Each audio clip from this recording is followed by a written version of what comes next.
Recording in progress. Hello, everyone. Thanks for everyone coming to the Basics of Audio of Jennifer Sunbell. Obviously, we have our lovely Jennifer Sunbell here with us to teach you the basics of audio. But before I hand it over to her, just one quick thing. This is something we're going to start doing from now on for all our workshops and seminars, which is to acknowledge the land that we're on. So I would like to begin by acknowledging the indigenous peoples of all the lands that we are on today. While we meet today on a virtual platform, I would like to take a moment to acknowledge the importance of the lands which we each call home. I myself am privileged and grateful to live, work, and host this event alongside Jennifer Sunbell from the traditional and unceded territories of the Chumash, Gabrieliano, Tongva peoples for the Los Angeles area.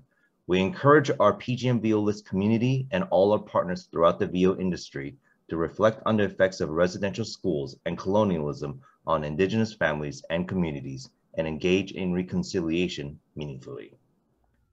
Now, with that being said, I hand it over to you, Jennifer. Hey everyone, give me 1 second. Somebody was asking for how can I watch? And I was like, let me send. Okay. Hey everyone, it's so weird that it's just me and I can't see your faces. This is the first time I'm doing something like this, so bear with me if I am awkward. I just want to say thank you so much for coming. A lot of you I know a lot of you are a bit more established, so you have this information, but something that I had been noticing in our group when there are castings, I've had casting directors reach out to me and so forth, where that the sound quality of your auditions weren't up to speed, basically. And no one's saying that you have to have, the top of the line gear, the super soundproof booth and all of that stuff. We all have to start somewhere. And I just want everyone to be able to start off with a strong foundation.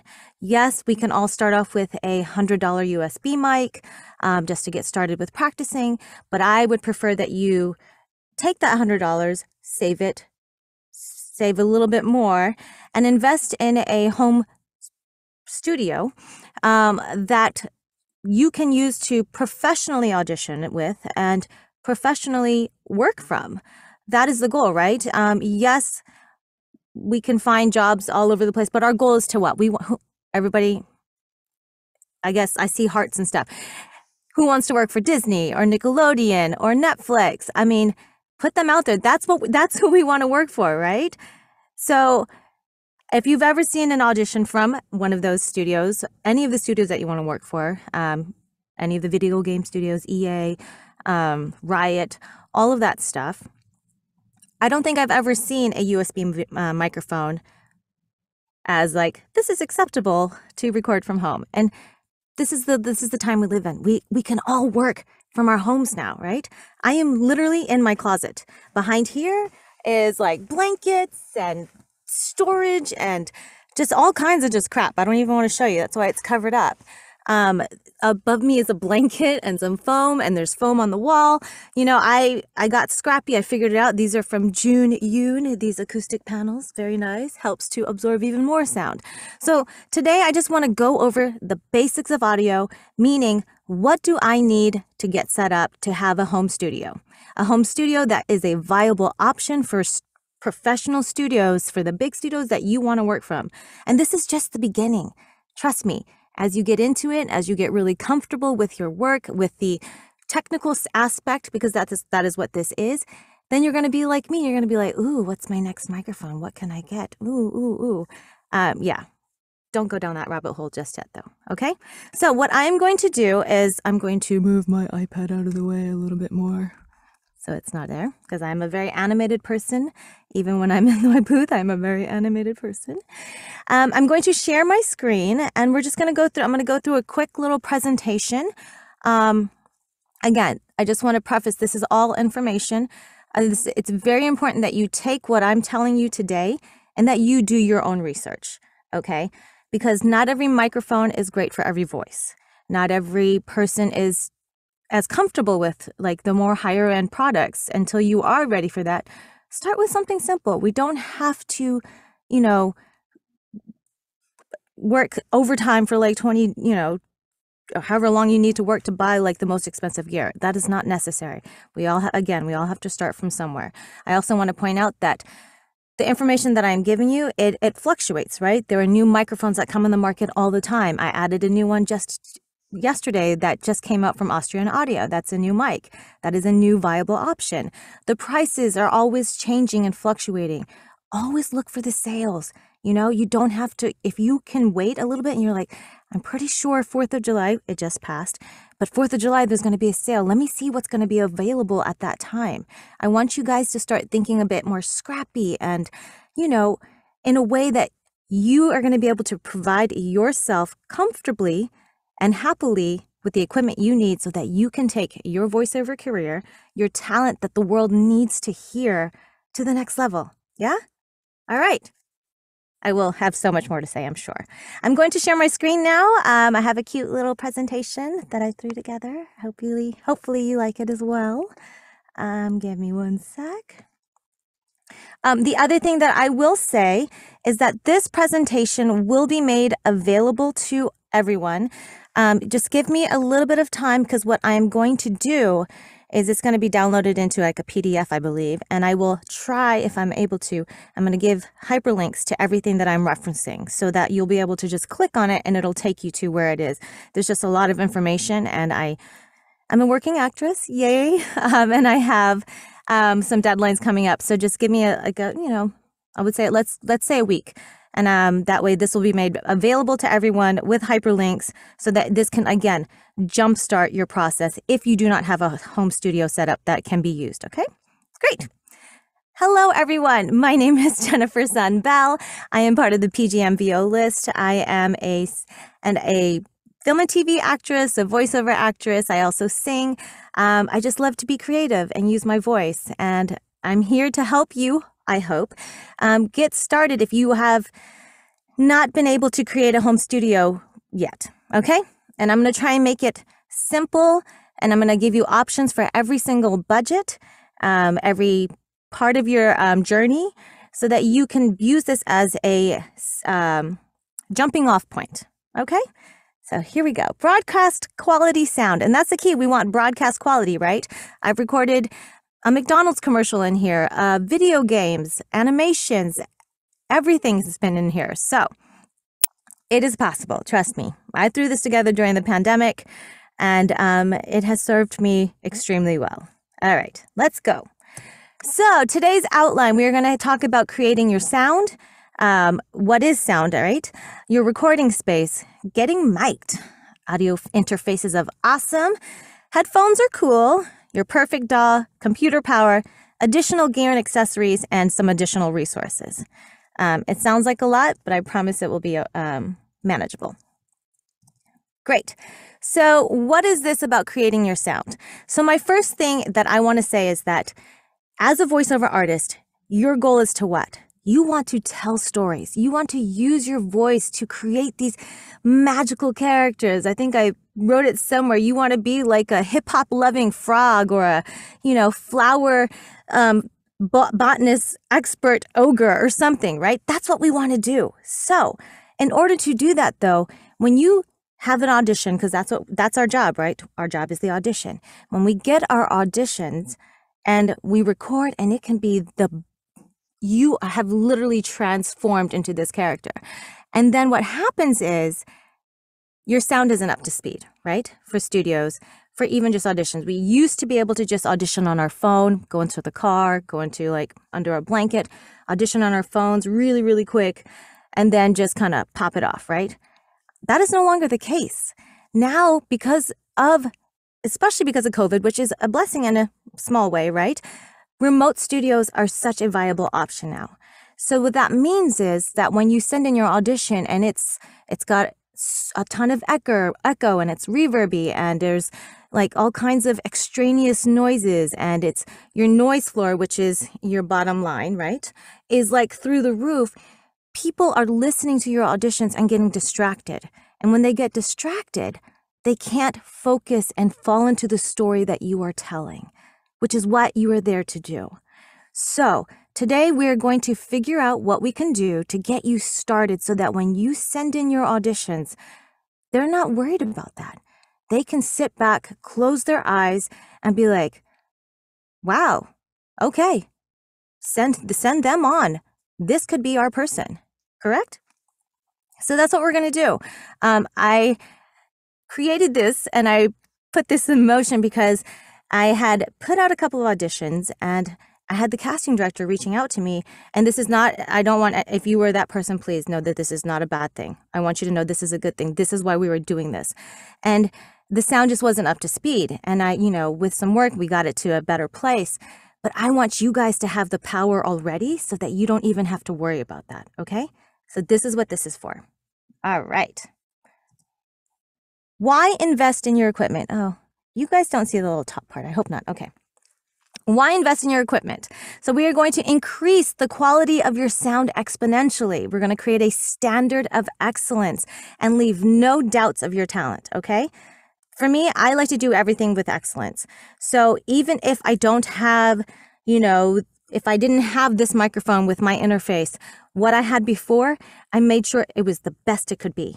And this is what we're going to go into, okay? Really quick, how cute is my presentation? I think it's pretty cute. All right. The first thing we are going to talk about, it is the most important thing. You can have the most expensive mic, the most expensive interface, everything top notch, but if your recording space is got echoes, it's got super reflective surfaces, outside, it's hard to block out outside noise, but if it's just you're in your bathroom, that is not an ideal space for you to record in, okay? Your space is going to be your sacred place, right? This needs to be the place where you can come in, close the door, shut out the world, come into as much of a dead space, less reflective space, so that all you have to do is dive deep into your character, okay? There are space options. I'm going to give you a couple options. There are many more, but this is what kind of like the beginning point, okay? A closet full of clothes. Yes, we've all seen that on Zoom, and you might be thinking, why are they in their closet? What? That's kind of weird, right? No.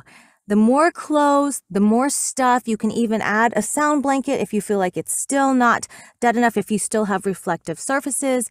A closet full of clothes is a great place to start. The clothes will eat up some of that reflective sound. When we speak, our voice goes out and it bounces off things. So if you're before, this used to be just regular wall, it would just bounce off, it would go into the corners and all of that stuff. So with all the clothes surrounding you, it will just start eating up that sound, yeah? Make sure you have something on your floor. If, have really, your ceilings and so forth. Think about these things, okay? The other option is a sound blanket PVC pipe booth that you can build. You can get scrappy, go to Home Depot. If you can do measurements, how big you want it depending on your space. Everybody's homes are different. Once you find your location that say, this will be a good place to have a booth, measure it out. You can build a PVC pipe. I know that Vocal Booth to Go, which is one of the resources I will I believe I gave. If not, I will add. Vocal Booth to Go has a PVC pipe booth available as well. And then basically you just buy, I recommend Vocal Booth to Go, but sound blankets, I know there are other brands out there, moving blankets. You just cover it top to bottom to sides and boom, you have a sound booth, right? There's another option where you can say you find an area and maybe you don't really have the space because I get it. We all live in different places, right? Say you don't have like a big space, so you want to be able to pull out your booth and maybe put it away. You can also get ceiling tracks for your ceiling and then hang the Vocal Booth to Go or the sound absorption blanket, from the ceiling on a track so that you can close yourself in, and then when you're not using it, say you want to have that space available, open it back up and just kind of neatly tuck it away, right? As long as, for example, if there's again, on Vocal Booth to Go, they have a video of how they do this. They have half a semicircle, half track, which the blanket is then put on, and then they cover the walls and the roof with some more blankets, okay? And there you go. And then you just have to get like a light or whatever and has set up for your paper, for your copy, and so forth. So that's another option, okay? Again, a very affordable. I will go at the end of this, I'll give you, like, if we were to do the bare minimum, how much it would cost you. And yes, you might have to save a little bit, skimp on some Starbucks, but it is possible. Anything is possible if we just put our minds to it, right? It's about our mindset. That's an important thing. Another option is acoustic foam. I recommend minimum 2 inches. Just because 1 inch is only going to do so much for you. There are great brands out there. Mine are Oralex, but there's also, you can get them from Foam Mart. Amazon has them. They have fun colors. And basically your goal is to cover the reflective spaces with your acoustic foam. Okay? Next option is the isolation booth. We've all seen them. They're gorgeous. We love them. Studio Bricks, there's LA Vocal Booth, Scott's VO booths, Whisper Room, there's a Pro Audio booth, and many more that I haven't listed. Those are also viable options. Those, however, are a big investment. And if you are just starting out, you do not have to have one. Again, you can start in your closet, and there is nothing wrong with that. I want everyone to know that if you sound good, if you are clean in your audio, right? There's no buzzing, there's no hissing, your noise floor is negative 60 dB and below, which is very possible. It is possible with a closet, with a blanket booth. I know the blanket booths, some of them, the noise floor is like negative 70 or negative 80, I believe. Correct me if I'm wrong, but I know a lot of you have stuff like that. Those are viable options, you know? On the other end of the studio, as long as nobody has ever like been like, Jen, can I see where you're working out of? Oh, you're working in a closet? I don't know if that's going to work. Never. Not once. I have done callbacks in here. I have booked jobs from those callbacks in this closet, and not once where they're like, I don't know, you're in a closet. No. Every single time it's been, they don't even see me. They're just hearing me. They're like, Jen, you sound great. Sounds super clean. Noise floor is great. We've did a audio test. Boom. Let's move on. Let's see how you're going to die today, right? That's how it goes. So I don't want you to feel like you have to get it. Yes, goals, of course. We all have to have goals to work towards. Just being transparent, the next time you see me, I might be in a different booth because I am at a place now where I was able to invest in an isolation booth. I personally got a Scott's VO booth. I live in an area where I have the Burbank flight path right above my home. And I've had 5 or 6 planes flying over in all different directions all at once. So for me, it was a quality of time in my booth investment. I was sitting here spending like 20 to 30 minutes just waiting for the planes and the lawnmowers and everything to go by. So it was something that for me to spend time with my family and so forth, it was an investment. And I was at a place that I'm able to do that. But I didn't start there. I've been in here for over 2 years, and there's nothing wrong with that, okay? The other thing that I highly, highly recommend, and this can be even before you invest in your space, is to get with an audio engineer, okay? You can do a free consult with Tim Tippett's. I believe the other ones have like free 15-minute consults where you can talk to them about, hey, this is the space that I'm looking to do. Do we think this is a viable option? What do you suggest? Okay. And then they will give you their suggestions. In this case, I worked with George and Tim, and George was like, you need some bass traps. So I got bass traps for my corners. The corners are a place that sound likes to reflect. So he said, you need to put some more. Other than that, and they will tell you, sometimes you can overdo the treatment and you sound too dead, or you sound like you're in a box. So these are things that they will help you avoid, okay? And then you can get their suggestions and then move forward with the plan. Get a game plan going. Build out your space. And then when you are done with your space and you have all the rest of your equipment, you can reach back out to them and they will help you dial in your sound. Okay, that's what I did. So I came in here. Tim was like, okay, this sounds great. Let me make some, I have an Apollo, so he was able to make some adjustments. He taught me about mic technique and mic placement. And now I am set up. I barely do anything. I just record, do a quick little cleanup of just like minor things, and that's it. And half the time I don't even do that. Okay, so these are, I highly recommend. Here are some of the engineers that I recommend. Tim Tippett, George the Tech Whittam, Jordan Reynolds, Uncle Roy Yokelson. Sorry, Roy, if I said it wrong. Ted Leonard, and then Judy Alice Lee, who is a PGM member. She teaches for the Help Network, and she does, how to get your sound right. Okay, she's my girl. I love her. She's my fellow troll. Tim Tippett, just a reminder, will be with us next week, and he will do the advanced audio. So if you have advanced questions on mic technique, or like, I have this issue with my sound, how do I fix this? What do you recommend? Start generating those questions. Okay? Great. We got it? Your space is sacred. Make sure you invest in this first. Great. Next, let's talk about getting mic'd, okay? So what is a mic? It takes our voice, processes our voice into an electronic signal, and sends it to our computer so that we can manipulate it and create magic. Yes? There are so many different types of mics out there, okay? I'm going to recommend starting off with an XLR mic, which means you're going to have an additional component called your interface, okay? So that it can talk to your computer, all right? This microphone, there are several different types. I'm going to recommend either a large condenser mic or a shotgun mic. There are dynamic mics, which you see a lot of times are like on stage where the people are holding it. Those are not great for voiceover.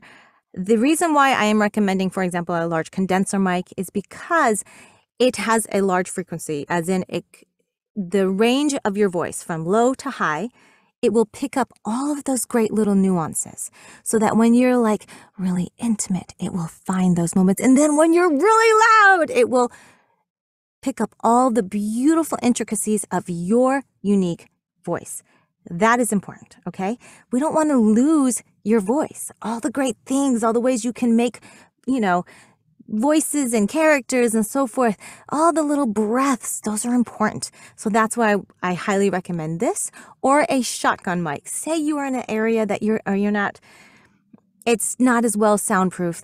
It's a very directional mic. So for example, this is stuff that Tim will talk about. With a large condenser mic, you have a field like about this much, I would say, that you can move around and it will still pick up your voice. A shotgun mic is very directional, so it literally has to be pointing here. If I were to move over here, it would sound like this, okay? But it doesn't pick up a lot of the outside noise, which is great, okay? We're going to go into some options for these microphones, okay? The other thing, really quick, please do not get a small condenser mic. You will never see anyone recommend those. They are super sensitive. They pick up the sound very, very quickly. And so that means it's going to pick up every little thing. So if you have, for example, a lot of you will hear that and you don't want that. We don't want that. That is the bane of our existence, correct? I don't know about you, but I hear it now and I'm just like, ah! So large condenser mic or a shotgun mic, okay? There are other mics that people will recommend. I don't want to get into which mics those are, but those are great for podcasting because you don't need all the specific nuances of your voice. You typically have to get also a preamp with it because the signal is not very strong, so you have to boost it. So I say, why get all the extra stuff when you can just get stuff from the list of what most studios will accept? Yes? Great. So for microphones, we have 3 different tiers. I have them as tier 1, tier 2, tier 3. Tier 1 being the top dogs, what people really want. Supposedly, they're the best of the best, yada, yada, yada. Also cost a ton of money. And then we have tier 2, which is our mid-range mics, which are fabulous. All of these mics are honestly fabulous. And then we have tier 3, which would be our lower end, more budget mics, but they are great. I've started with an NT1, I believe, and then I've slowly been upgrading, okay? So, sorry, oops, hi guys. I should have moved on to this one so you can see I got excited. But yes, large condenser mic, great for vocals, captures the final details, needs phantom power and an XLR cable. Avoid the small condenser mics. Shotgun mic, extremely directional, reduces extraneous noise. You see it on set. When you see the guy, like, remember in Bolt, he's like, we got a boom mic. That was that microphone, okay? It is not ideal for every type of voiceover, though. Great for like promos and commercials because it makes your voice just pop, but not so much for like animation and video games, okay? They do use them on ADR, though, for dubbing and so forth. Great. Let's talk about Tier 3. Remember, these are all XLR microphones, not USB microphones. We will talk about those in a little bit, okay? XLR microphones, again, you will need your microphone and XLR cable, which basically is your communication link to your interface, which then will be connected to your computer, and it will take your voice, transfer it to there, and put it into your computer, into your recording software. We're going to go through all of that. So Tier 3. Now I have listed some pricing, and again, I will, when you get the PDF of this, you'll be able to, hopefully I will work it out so that you will be able to click on each of them and they will be hyperlinked to their perspective places of purchase. That sounded so, I don't know if that's correct, but you know what I mean. These pricings are approximate, okay? Because in this industry of gear, there are always sales. There are always like deals happening. So what I want to encourage is that you look for those deals, okay? There are always going to be sales on microphones. I think the AT2020 is normally $150, but now it's $100. I'm not sure, but I remember when I had a very good friend, shout out to Jeff Burns, who helped me create a larger list than what I originally had because I have my favorites, and he added a whole bunch that he knew. And he was like, oh, wow, that's like $100 cheaper than it used to be. Great. That's savings for you. I love that. That's what I want, okay? So look for the sales. Sweetwater always has great sales. Guitar Center, there are other resources which I will share. Please look for the sales, okay? Got it. Great. So these are a couple of the mics. We have the Audio-Technica AT2020 XLR. There is two versions of this mic. There is a USB version. This is the XLR version. It is $100. $100. It is very, very affordable, okay? And yes, you'll have to get other stuff, but again, we'll talk about how we can get, even if we were to get the cheapest, almost cheapest of everything, you can still do this under $1,000. And I know that's a lot for some people, but it's an investment. Think of it as you are investing in yourself, okay? The next mic we have on here is the Audio-Technica AT2035 150. There's the Rode NT1, which is about $228 right now. There is also another Rode, the NT1A. Now, I did not put that on here because this mic, the NT1, is a bit more what they would say neutral, so that it can fit more voices, okay? When I say voices, as in like the sound of your voice from deep to high. Okay. The NT1 is considered to be a bit more of a brighter mic. So someone say like myself or other women who have brighter voices, although mine is a little low right now, it's still early. It might make your voice too bright or make it not sound as pleasant. So that's why I've only listed the NT1. Tim Tippett is a huge fan of the Lewitt LCT 440. It's $269. It is a very heavy, durable mic. Sounds fantastic, I'm told. I know a lot of people love and have started with the Stellar X2 Vintage, about $269, and I was also recommended the Studio Project C1, $299. Now, again, these are just a few of the mics that are available. There are going to be other people recommending other microphones. I think that's wonderful. Go out. If you are able to go to a Guitar Center or a Sam Ash or your local music store and be able to listen and check your voices on these microphones, that is what you would want to do, right? Because everyone sounds different. Every voice will, not every mic is for every voice is what I want to say. So if you have an opportunity to go check out some of these mics, go for it. I mean, even better, right? It's trying it out before you buy it. Okay. The next tier we have the tier 2, which is about $300 to $700. Okay. This you're going to have, it's a bit more mid-ranges, but I'm telling you, these microphones are like fantastic. So we have the Audio-Technica AT4040, which is about 300. The Sennheiser MK4, about 300. AKG C214, the Rode NT2A.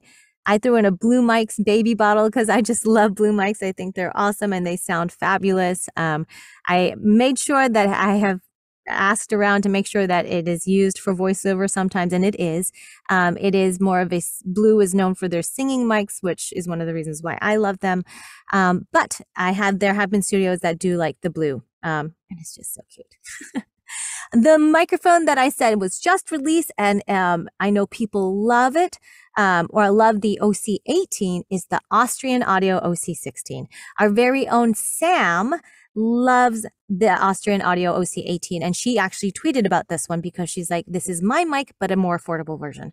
And I think, great, you have a resource telling you, this is a great brand, this is a great microphone, this is the newest one that's out, and it's a little cheaper. You have some reviews.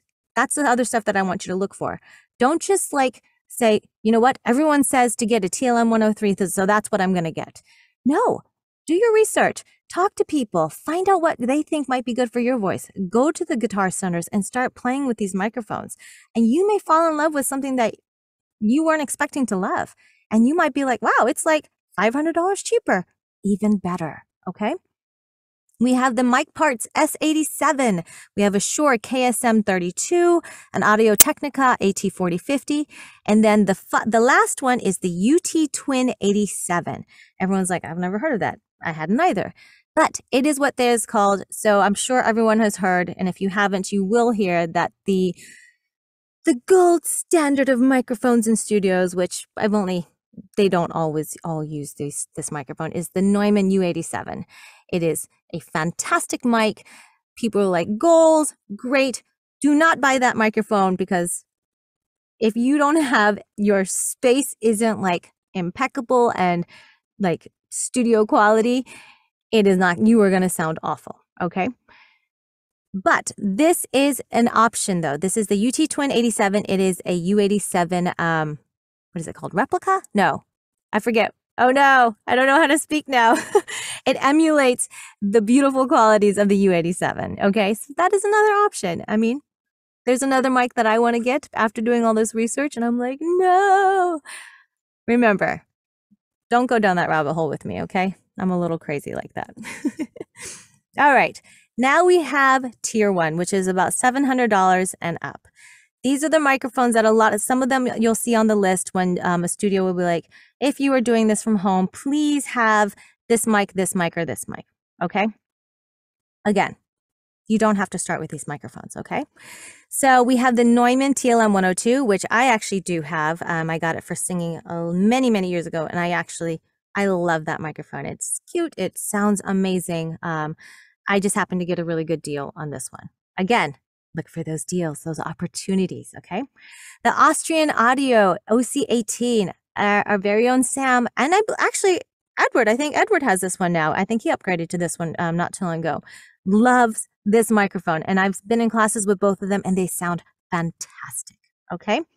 We had the Stam Audio SA87 and the Stam Audio SA87i. Right now, I'm putting them as both 890. There is a deal where if you pre-order, I want to say the 87i, it's like 690. These are some other U87 clones. Clones! That's the word. Clones. We have the Gefell M930. Our very own Judy Ellis Lee, I know, uses this one. We have a Neumann TLM 103, which everyone knows about. That is what mine is right now. I was able to upgrade to that. Again, great deal. There's the AKG C414 XLS, the Neumann TLM 193, and then we have the Neumann U87. You can tell there is a huge price difference between all of the other mics to the Neumann U87. Again, you do not have to have a U87. Yes, it would be fun, but if your space is not treated properly, if you don't have the right interface, if you do not know how to handle that mic, you are going to sound awful. So please, don't feel you have to invest in that, okay? Great. Any questions, throw them into the Q&A. I will do my best to answer them. Save your very advanced technical ones for Tim, because he will give it all to you. Great. Let's move on. Oh my gosh, I'm talking so much. I thought this was going to go quicker. I have so much to say. All right, we have shotgun mics. Again, these are very directional. If you don't have the most treated space, this is a great microphone for you to use. These are the Sennheiser MKH 416. You've heard about the 416. I'm sure everyone loves it. It's great for commercials and promos. We have the Rode NTG5 and the Rode NTG2, which is the most affordable option.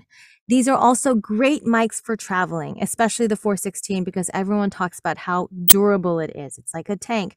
If you think about how many times it's used on a set and it's on a boom pole and they're moving around and it gets knocked or whatever. And I don't think I've seen that happen on set, and the microphone was fine. Okay.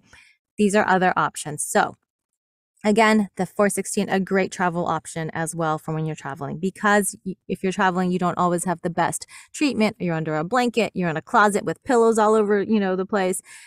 Great option. All right, let's move on. Now we are going to talk about travel mics. Again, I recommended the Sennheiser 416. This is where I am going to recommend some USB mics. If you are planning to travel, I was in Costa Rica last week. Yay, it was so much fun. First time traveling in more than like 2 years. It's like 5 years or something, 6 years.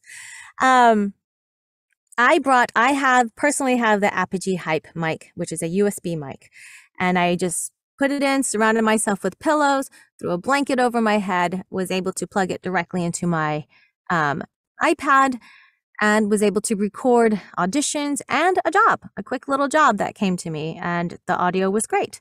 Would I use it for a big studio job? No, probably not. But for a smaller job, yeah, it was great. I had no problems, and it's plug and play. You just go for it, okay? Unless you know that you are going to be doing big jobs and you're traveling for a while, then you may want to invest in a travel kit that's going to be able to sustain you on a professional level. Okay. The other one is the Audio-Technica AT2020 USB. Remember, there's the XLR version. And I haven't used this one yet, but there's the Tula portable mic USB. It's really, really cute. Lots of fun colors. But it's been highly recommended by several people that I've seen online as well, that are reputable people. Okay. Great. Let's move on to our interfaces. Again, our interface is the bridge between our microphone and our computer. And we do love good communication, yeah? Yeah. Here I'm going to recommend only 2 tiers, all right? Because most of these are going to be in tier 2, and then there's only a couple in tier 1. So this is about $350 or less. We have the Behringer Euphoria, the Focusrite Scarlett 2i2, which a lot of people use. I'm going to be very honest and say it's not my favorite interface that I've had before. I had issues with mine, but mine could have just been a bad egg. All right. I know a lot of people love their Scarletts. Okay. Universal Audio, which is a fantastic brand. I highly, highly recommend it. They have a Volt 2 that is out. You're in the Universal Audio family, and this is the one that I would highly recommend if you were starting out. I have the tier 1 Universal, the UA Apollo Twin X. It was a game changer once I upgraded to my UA. Okay. They have created a very affordable option. It's only $10 more than the Scarlett. If you have the $10, I highly recommend investing in this one instead. Okay.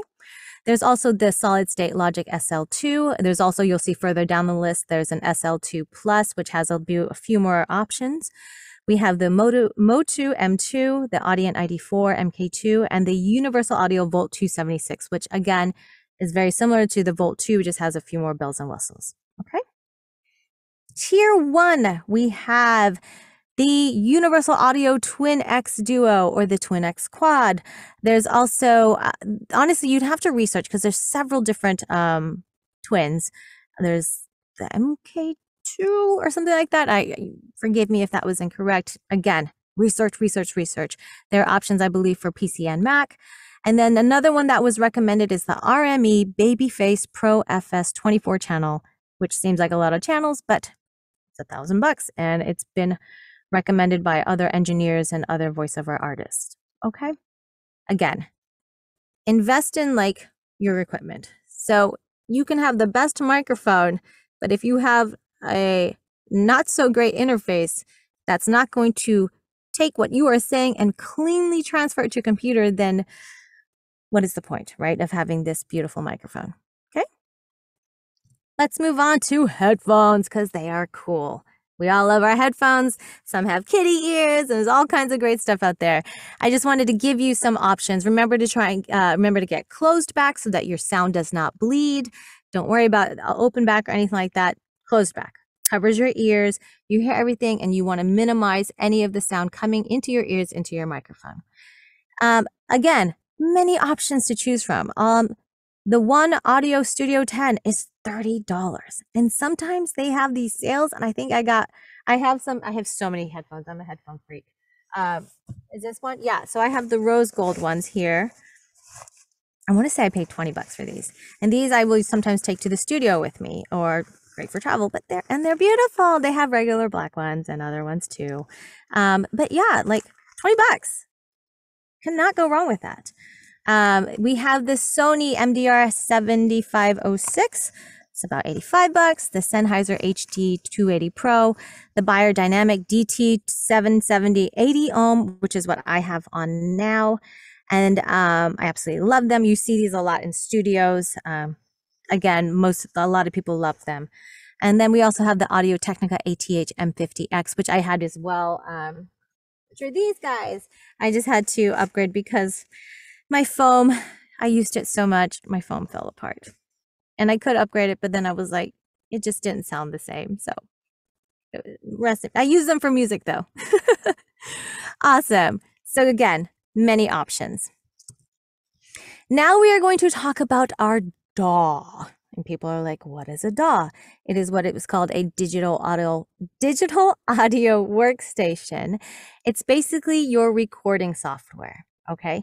There are many avenues. So this is probably where your learning curve is going to be the steepest. If you have not used a recording software program before, yes, you are going to have to spend time, look for YouTube videos. There are affordable classes out there. I know George Whittam has one for almost like 3 or 4 of these. Don Barnes has one for Studio One. There are programs out there that, yes, you might have to invest in, but there are also great YouTube tutorials and your fellow voiceover actors.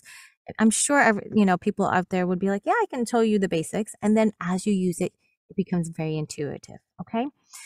The first one on the list is Adobe Audition. It is what I have transferred and started using. It is extremely friendly for voiceovers.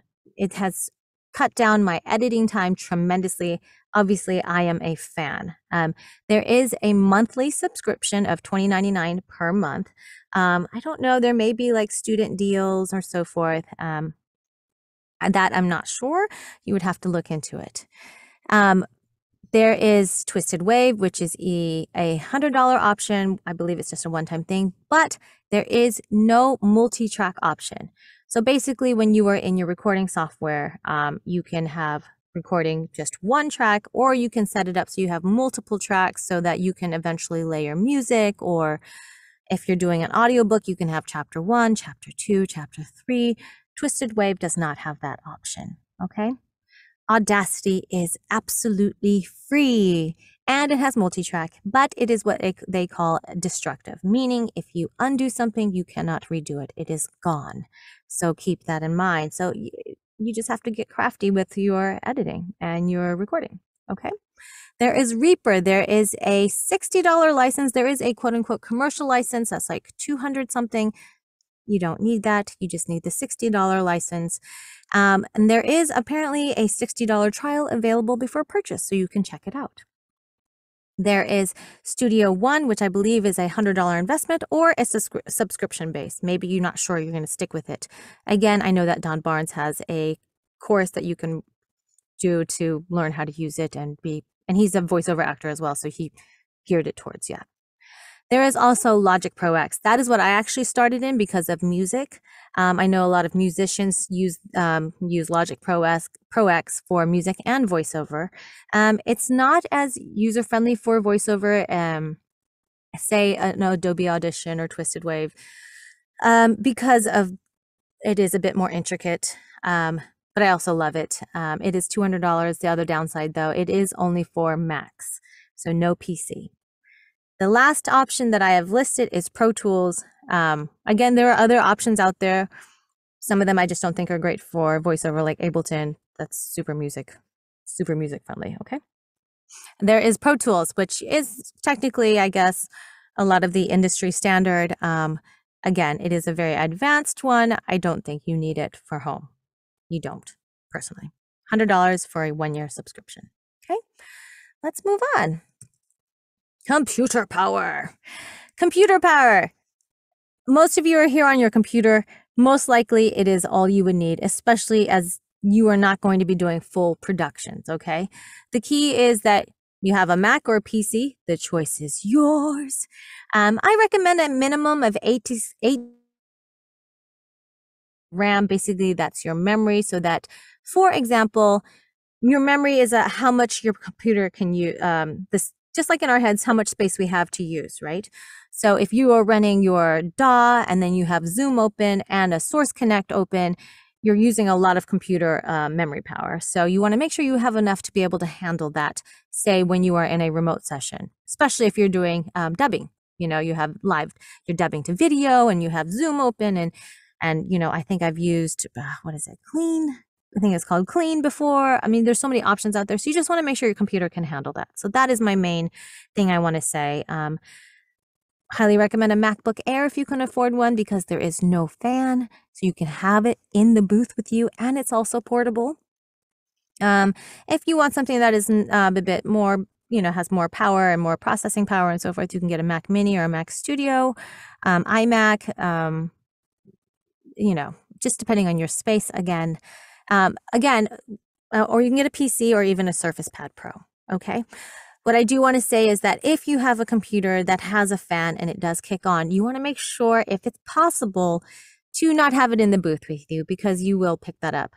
The other option is you can do what I do. Because of my setup, I'm not able to have it outside. I have it tucked away. Probably not the best. Going to be great when I don't have it in here. Behind like several sound blankets, okay? There's 2. And a third one that's kind of clonking. And then there's like blankets and stuff all around. Okay. Because the fan noise will come in and you don't want it to ruin a session or a take. Okay. Great. Moving on. Trying to blaze through this so we can get to questions, but not blaze through it. Additional gear and accessories. So some of these you will have to have. Okay. If you take my advice, which I hope you do, and you get an XLR mic, you will have to also invest in an XLR cable. Again, that is your communication between your microphone and your interface, okay? Typically, your interface will come with all the connections you need to get to connect to your computer, okay? You will also need, you don't need, but I highly recommend a pop filter, which is supposed to help you reduce plosives, but I put come call it, but it's supposed to be some call it. I will fix that and post, which some call it a spit catcher, because if you are using proper mic technique, then you shouldn't have any problems with plosives. And that is something that I'm going to have Tim talk about, because he's very, very passionate about it.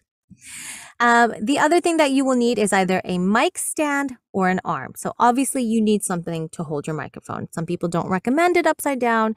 Some people recommend it upside. For me personally, I have mine upside down because of the way my space is. You have to work with what you got, right? I used to have a mic stand, but again, I am in my closet. So when it's here, it's all on the floor, plus a music stand. It just took up a lot of space, and I was kicking it on, you know, and then that would ruin my take. So I invested in a mic arm. So a mic stand can run you about like $30 if you get just a basic $30 one with a boom, or with the adjustable boom arm, or a mic arm. You can get them for about $100. Okay. The mic arm will attach to like a shelf or your desk, or you can even get an accessory so that it can be screwed into your wall or the side of your booth if you have one. Okay. The other thing that I recommend is something to hold your copy. If you, in my instance, I don't have, my computer is over here and my microphone is here. Again, this is just the space that I am working with. So I purchased an iPad holder because that's what I have, a tablet holder, which again attaches to a little shelf I have over here. You can also use a mic stand if you don't have a tablet and you're just using paper, that's fine as well. You can get as cheap as like $20 to $30 a mic stand, and then I just recommend putting like a felt or something just to help so you're not reflecting again. Remember, all reflective surfaces. So even my iPad, I tried to keep lower so that my voice is here and my it doesn't reflect off of my iPad. Okay. Another thing that you may want to invest in as you move forward in your career is external storage, which is basically a external hard drive. I have 1, 2, 3, 4, 5 because of music and voiceover. So my computer has, I think my computer only has 500 gigabytes of storage, which fills up very, very quickly when you're doing voiceover auditions, and especially as you start doing projects and you have to save huge WAV files, your computer all of a sudden is like, whoa, you have no space. So for example, like my audiobooks, I just save them directly to my external hard drive, and then I do a backup onto my Dropbox because I always want to have backups. You just never know what may happen. But again, that's something that you can invest in later, okay? Great. And I'm sure there are so many more other accessories. These are just kind of like the standard ones that you would probably need. Well, some of them you absolutely need. But you can get, there's so many fun things out there. And I also recommend, decorating with whatever you want, fun little things. My daughter's art is back here. Those are always great accessories as well. Make your space your own. I have twinkle lights I got for like $20 on Amazon because I love them and it makes me happy. All right. So here are some online resources that you can go to for gear. Okay. You have the VO Gear Exchange Facebook group, which is a Facebook group where people are like, hey, you know what? I'm not doing voiceover anymore. I'm selling my vocal booth. I literally just saw one, not in this Facebook group, in another group for a Scott's VO booth for $3,000. And I was like, wow, this is a freaking fantastic deal. It's like a 4x6. It's huge. It's got wood on the outside. It's beautiful. And I was like, dang, I should have waited. But that's okay. Whoever gets that one, which is hopefully one of my good friends, fantastic find. Okay. Our very own Sam just upgraded to a isolation booth because she found this fantastic one on a local gear exchange group where she lives. Again, get scrappy. Start doing searches. You just never know what may pop up. Okay. The other place that I would recommend for used gear, that's the other thing I did not mention. Used gear, high quality used gear is still good gear, okay? So my 103 was not brand new, I don't believe. It was used by someone else, and I got it for several $100s cheaper, plus the shock mount, all this kind of stuff, okay? I got it. It's because, you just never know what's going to pop up. So check out reverb.com. Again, used gear is still good gear as long as it's been taken good care of. And most people take care of their microphones. And if they're selling it for a decent price, then it's probably been taken good care of. Okay. So look at reverb.com. The other places are sweetwater.com. Again, lots of great deals. I'm always seeing holiday sales and so forth.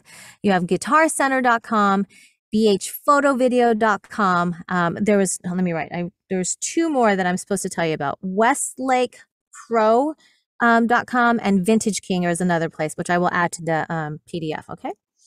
Again, quality used gear is still good gear. Look for sales often, okay? You don't have to get everything brand new. It's nice, but when you can find yourself an isolation booth that normally costs probably like $8,000 to $10,000 for $3,000, that's a good deal. Okay. Finally, my final words. I did it. I talked a lot. Hopefully you guys got a lot out of this, especially those who are starting out. Maya Angelou is one of my favorite authors of all time. She always has such inspirational quotes, and this one really spoke to me for this webinar. Success is liking yourself, which I hope you do, because you are amazing. Liking what you do, which is why you are here, because you love voiceover and creating and telling stories. and liking how you do it. For me, that means doing it with excellence. Again, you can start off with a USB mic, but no big studio that everybody wants to work for, no professional studio is going to accept that as usable sound because it does not have the fine nuances that you need to be able to tell your story, okay? So do it with excellence. If that means, yes, you're going to have to save up and maybe not get your gear today, then do it. It's worth the investment because what you are investing in is yourself. And you are a shining star. You are amazing. You are fantastic. And your voice and your story and your heart needs to be told. So why take that $100, unless you already have your gear and you're going to get a travel mic, okay? Take that $100, set it aside, skimp on the Starbucks. I know, skimp on the things that maybe you don't get that extra ice cream like I do, okay? Maybe you don't get that extra ice cream. Maybe you just, commit to saying, I'm going to set aside, $10 a week or whatever it is for you to invest in your equipment, into yourself. This is what you are actually investing in. You are investing in you, okay? The casting director to call me instead and being like, wow, that was fantastic. I am sending them forward and I am rooting for them. I'm going to put in a good word for them, okay? Not, they were so good. Can you help them with their sound? Okay? That's it. That hurts my heart because it was like, you're so good. But they're afraid to send it because the client's going to be like, whoa, I don't know if we can use that. Even if you are going to go to a studio and you're like, I can go to a studio. I can pay for the time. I don't mind doing that because I get to work on this amazing project. That's great. Okay. But if you can't even get to the point where they're going to even think about that because your audition has not been sent forth, that literally breaks my heart. It makes me want to cry. Okay. So do everything you do with excellence. I did a quick rundown. Say you were to get the most budget-friendly products, gear across the board. So that means Audacity, which is free. The $100 microphone. I did put in the UA Volt 2, which is not the cheapest, but it's such a worthy investment because you might as well, because then you can use that for your other microphones, I guarantee. It's like a $10 pop filter, $15 pop filter, the $20, $30 mic stand, the $20, $30 music stand for your copy. What else? I think that was everything. The XLR cable, which you can get for about $20 to $30. And I'm assuming that you already have your computer because you're here and it's a viable option. I guarantee you it is. I priced it out and it was about $650. Okay, which is well under $1,000. So it is absolutely attainable and possible. And I want you guys to set your minds to it that I can do that. Okay. So with that said, I believe I have covered everything. If there are any questions, please ask me. Again, if they are a bit more advanced, I don't want to get into the technical aspect because I'm going to leave that to our wonderful Tim Tippett. He is a wealth of information. Again, I highly recommend if you don't reach out to Tim, reach out to someone else once you get this process started, because they will be a wonderful guide for you so that they can customize your space that you have decided is going to be the space that you are going to be recording and creating magic from. Okay? Awesome. Edward, do you want to pop back on or? Yeah. Right now I've answered a good number of questions, though the ones that are very specific, whether it be tech stuff or other things. So if you have any questions right now, just make sure to ask them. But we got some of the ones I left, I think will be good for the group. So Jennifer, take it away in terms of answering some of these questions. Okay, let's see. Oh, the best equipment for so this is from, I'm so sorry if I pronounced your name incorrectly. Please. Rasika. It says, the question is about what is the best equipment for pea poppers? The best equipment is honestly working on not being a pea popper. There is techniques that you can work on. Actually, I will make sure to have Tim talk about that. He also talks about S's for those who are sibilant. I'm a very sibilant person. I do have to work on that. The other thing that you can do, so pop filters are great. So you have the traditional, just the circle kind, which you've seen, which is usually attaches to a mic arm. Mine is a Hook Studio because I like mine very clean and minimalistic. It does cost a little bit more. It was a worthy investment because I was having trouble seeing my material. It's a preference thing. The best way to avoid popping P's is, again, making sure that you working on your vocal technique and also your mic placement. So you want to do off axis. So it's directly pointed at my mouth. This is for a large condenser mic, obviously. It is directly, so if I'm here, the microphone is mouth level, which I accidentally just hit it. Sorry, baby. Mouth level, it is pointed directly at my mouth. But when I am auditioning, it is here. So it is my words and my voice and my air is literally just going right past. If you notice, there's not a difference. I'm here and I'm here. So that is something to play around with, okay?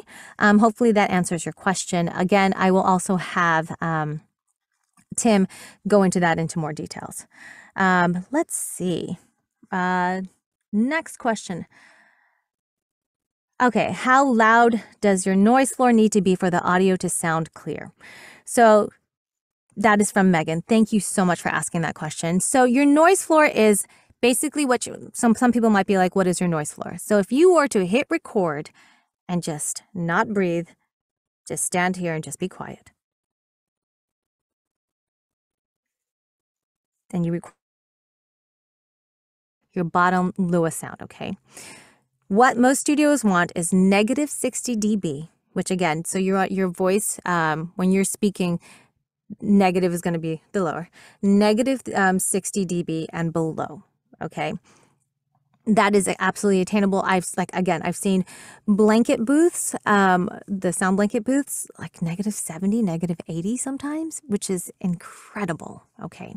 The other thing I do want to mention, since we are talking about a little bit more technical stuff, your space, when you are in it and you're putting up all the sound treatment, that is exactly what it is. It is treatment, okay? It is not sound proofing. That is something entirely different, okay? So this is sound treatment, meaning you are treating your space to absorb the extraneous noise, right? So that's not, your voice isn't reflecting off the wall, reflecting off the corners. It is making your sound more dead, right?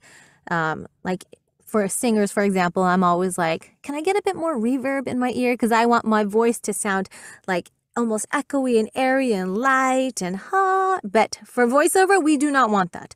They can manipulate, they want it to be as clean and dry as possible so that they can then, once they get your sound, they then can be like, ooh, let's add this and let's do this and let's process it and make it sound like this or whatever they're going to do to it, okay?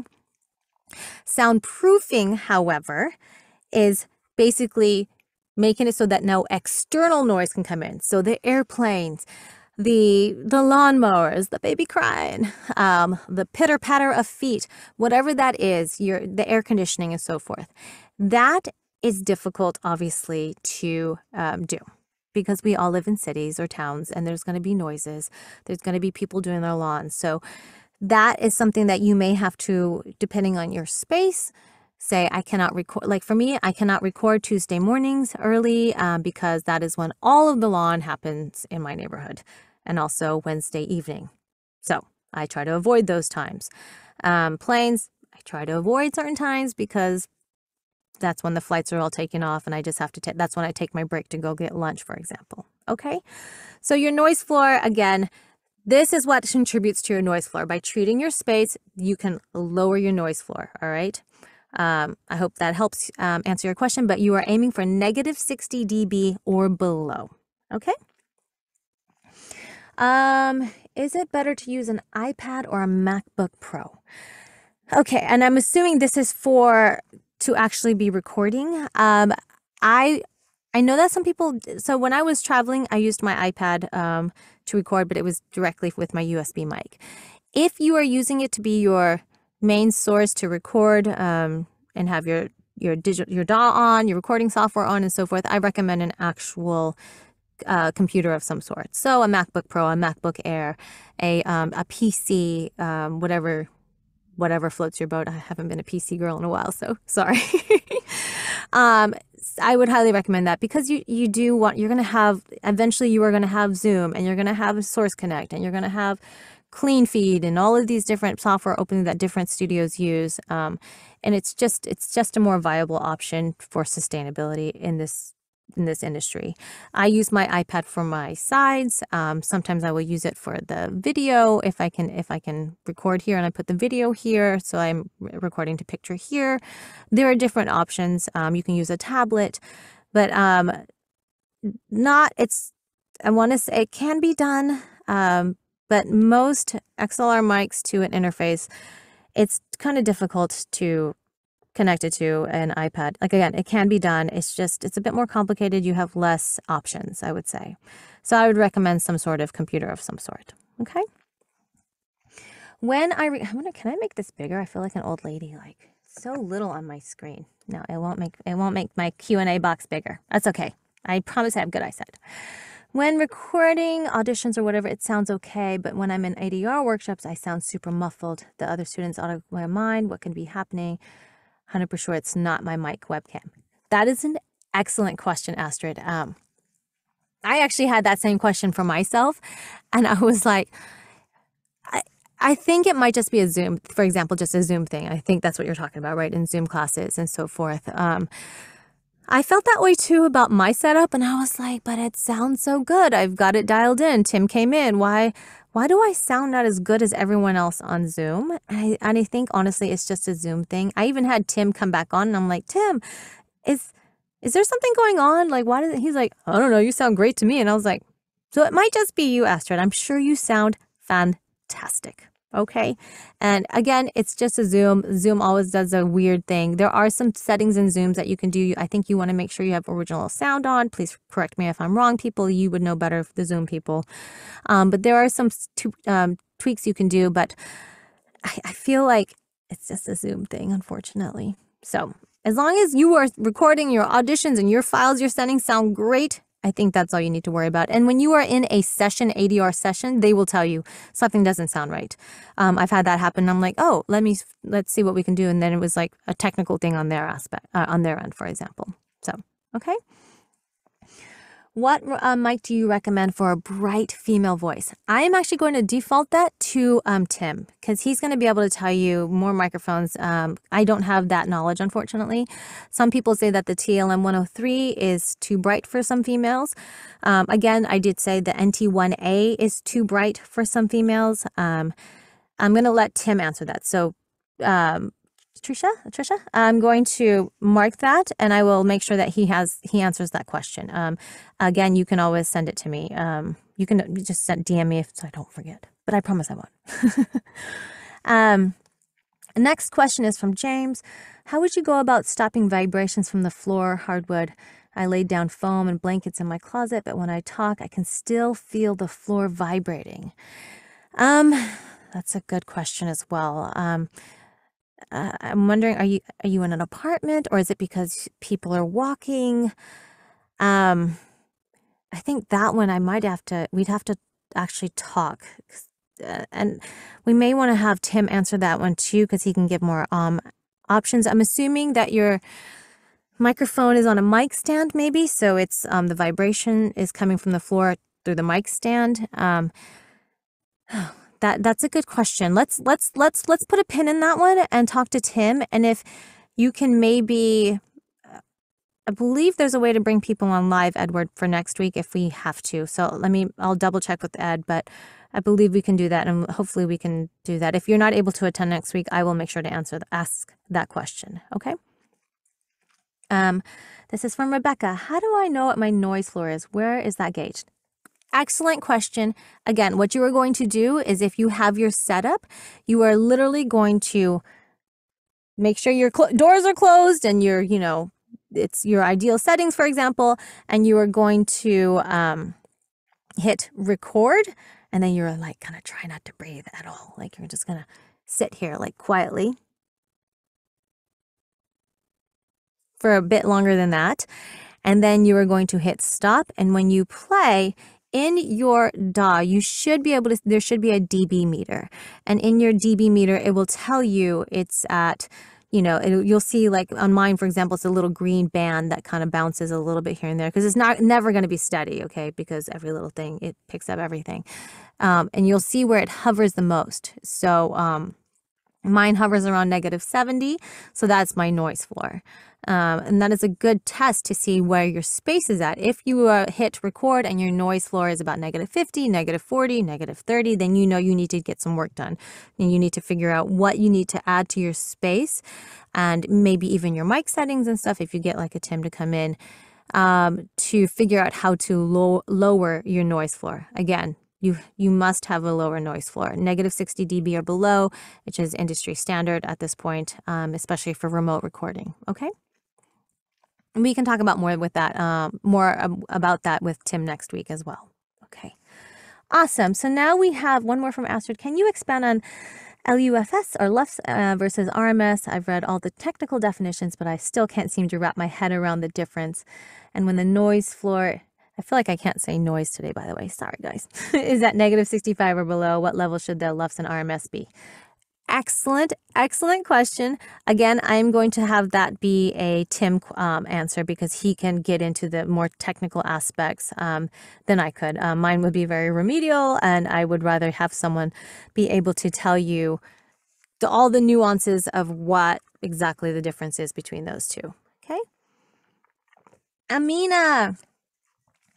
I cannot get my head around different audio plugins. How much knowledge is needed to process audio before sending auditions? Excellent question. Honestly, if you set up your space, okay, if you get good gear and you get a good understanding of how to record with it, you really don't have to process. And actually, a lot of places, when you get a job, for example, they're going to ask for raw audio.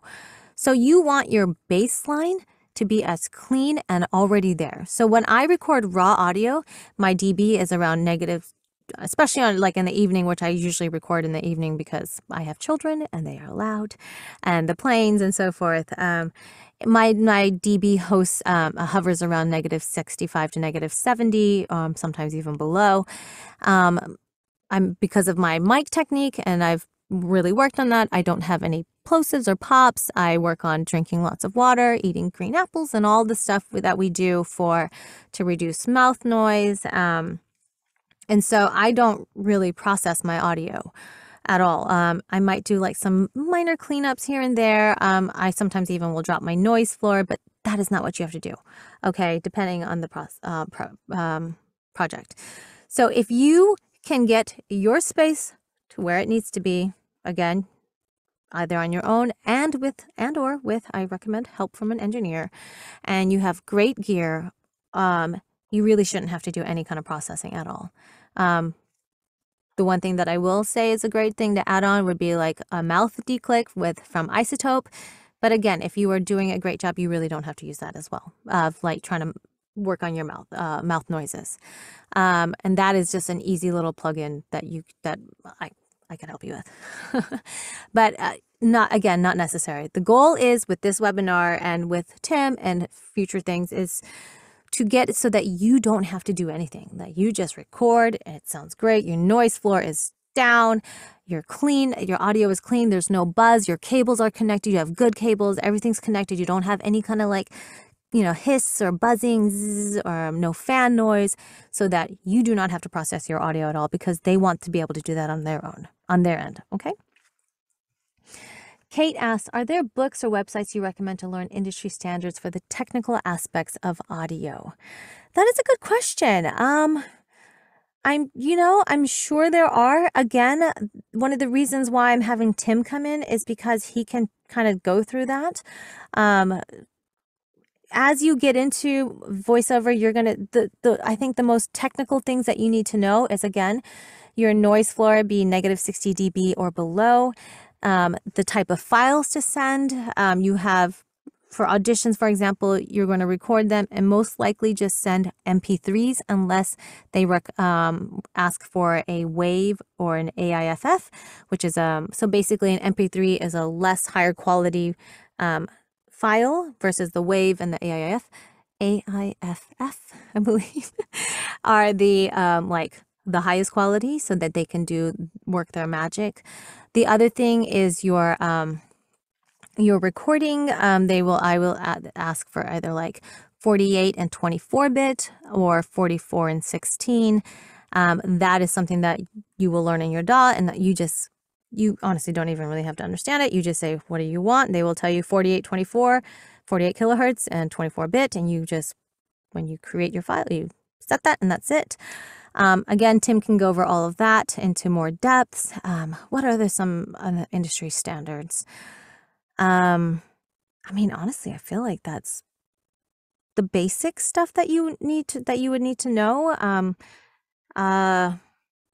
Yeah, I don't know. Am I missing any industry standards, Edward? I think that's basically In it, terms of right? industry standards, I mean, like the other ones is like SAG-AFTRA has their foundation classes, especially for Hmm. voiceover. So if you are a Great, there we SAG-AFTRA go. member, they have free foundation classes that teaches. Like I've seen one that just happened maybe 2 weeks ago. They did like Reaper 101 or Twisted Wave Yeah, 101. So they teach you how to use software, and then they have like the more advanced classes. So they do offer that. In terms of right. if you're not a SAG-AFTRA member, honestly, YouTube has been like like Yeah, literally just type in how to use Reaper, and there are like a gajillion videos yeah, and tutorials how to use softwares or what's the best microphone or audio face. right. YouTube and internet like will get you through. In I terms will. I'm just going to add on to that. There are, for example, audiobooks. They have most. If you're working with a publishing house, audiobook publishers, they will tell you what they need, exactly what they need, and typically it's just a 44/6 punch and roll. Which punch and roll is basically you. If you make a mistake, you go back to that spot, and your DAW will allow you to like start recording at that spot. So there is that. But for example, in audiobooks, if you are doing independent projects through ACX, ACX has their technical aspects listed. I don't actually know them, unfortunately, but I believe, like, for example, the RMS or your average levels should be hovering around negative. There's a window. I don't know that window. If you're an ACX user, you will know. But I'm not going to even make up numbers because I don't want to give bad information out there. But you can look up ACX, for example, will tell you exactly what they need for standards for their books. But yeah, most places will tell you exactly what you need. I think uh, I think that's it. I honestly, for for industry standards, again, it's something that they'll tell you what they want. The main thing is that you provide them with clean audio, um, and they will go from there. So, just got something from Sura, a great thing. ACX standards and measures between negative 23 dB and negative 18 dB RMS, there it is. and have negative 3 dB peak values and a maximum negative 60 dB noise floor. Okay, Thank you. great. Great. Thank you. Thank you. So let me just quickly go over that. So negative 60 dB is the noise floor. That is your lowest sound. They want your average sounds to be between negative 23 and negative 18. So, you have to go back to school on that, but there's ways to do that in your DAW. And then your peak sound, meaning the loudest sound, cannot go above negative 3 dB. Okay. So basically in audio, we have, so this is this is an industry thing. You start from 0 and go down. Okay, that's how we measure our audio.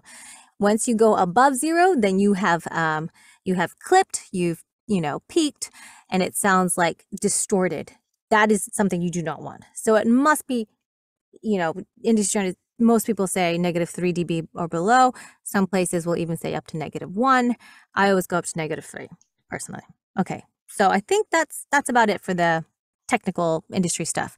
Again, next week we will have Tim, and you can come with all of those questions. Astrid, I will make sure to remember the RMS and the LUFs and the pop mic technique. And what was the other one? Oh shoot, I already forgot. I will watch the recording. But we will get into that industry standards as well. I will have Tim talk about that. He can dive into like 48 kilohertz and versus 44 and what that means, recording samples and bit rates and stuff. So today was more of a like the foundations of what you need to get started. Okay, I really do hope that this was informative. Again, if you have questions, feel free to reach out to me. I may even do an FB post so that, like, or Discord, or both, where you can, if you come up with more questions or like stuff, we can talk about it. And hopefully we can, in our community, we have a great community. We can help each other out. That is the goal, right? We want, I think that's what's great about our voiceover community is that we are such a collaborative community. We're such a supportive community.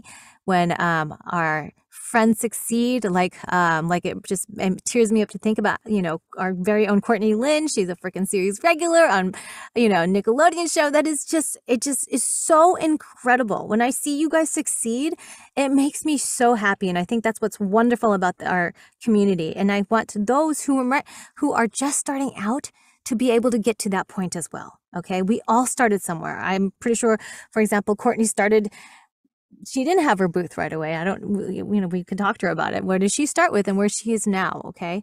We all start somewhere. So that's why I wanted to do this. Okay. Because it is attainable. As long as if you put your heart and mind to it, you can get to where you need to be. We all start somewhere, and then we take our, what we had, and we sell it or we gift it to someone, and then we move up to the next level in our equipment and in our careers and in our talent. It's all about build your foundation strong, right? Just like like who you are, what you do, and how you do it. Do it with excellence. So this is what I'm going to end with on my end. Then I will pass it on to Edward. So again, I'm kind of a gear nerd. I love equipment. It's the Georgia Tech girl in me. I can't help it. I'm a little bit of a gear nerd. So I have, it's not a mic that I don't know that it's available anymore, but I have several microphones. Okay. I do not have the box for it. Okay. Because I was like, I'm going to keep this mic forever. I don't need this box. Let me get rid of it and clear out some space. Okay. But it's a King Bee audio mic. In my excitement to be here, I did not bring it, but I will post it in the groups and so forth. But I would love to gift someone who does not have, it's an XLR mic. It's cool. It looks like a bee. Maybe I can even just look up a picture really quick for you. Oop, let me get out of my share screen. Let me see. I'm going to do that really quick. So I would love to gift my microphone to someone who does not have a XLR microphone. Okay. And then in addition to that, what I will do is I will also I'm going to gift that person $100 gift card to Sweetwater so that you can start building your studio. I know it's not a lot. It's just what I have. But I just want to give back. Okay. And it's just a starting point for you to build so at least you can start somewhere. So it is going to be the honor system, because obviously I won't be able to be like in your home, be like, yo, you already have a microphone. What's up with that? And I know that we aren't going to be those people. So I will do a post. We'll do like, I don't know. I'll figure it out. I will talk to Edward. He's really good about that stuff on how we can make sure everyone has an opportunity to apply. Again, it is not much. It is probably at this point, I paid more than what the value, the microphone is at now, but it's going to be about a $200 value. But I want to just spend my heart to yours, invest in you the little bit I can. I can't wait till I'm able to invest more, but I will gift a person who is starting on their setup with a microphone, and I will make sure it's packed safe and beautifully so it does not get damaged. I wish I had the box. It was a really cool box. Sorry. And a $100 gift card to Sweetwater so you can start building out your home studio. So be on the lookout for that. Yeah. So that is just from my heart to yours and the PGM VO list.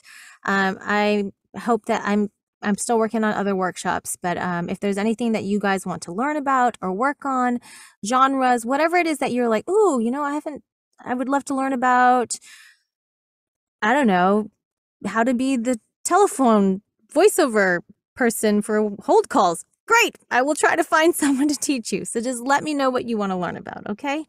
So yeah, be on the lookout for the giveaway. And yeah, thank you guys. Thank you so much. I feel so honored that so many of you came. I feel like I just feel really special right now, and you've just made my day. Again, I'm sending all the hearts back to you, and the claps, and the and the little my little Korean hearts.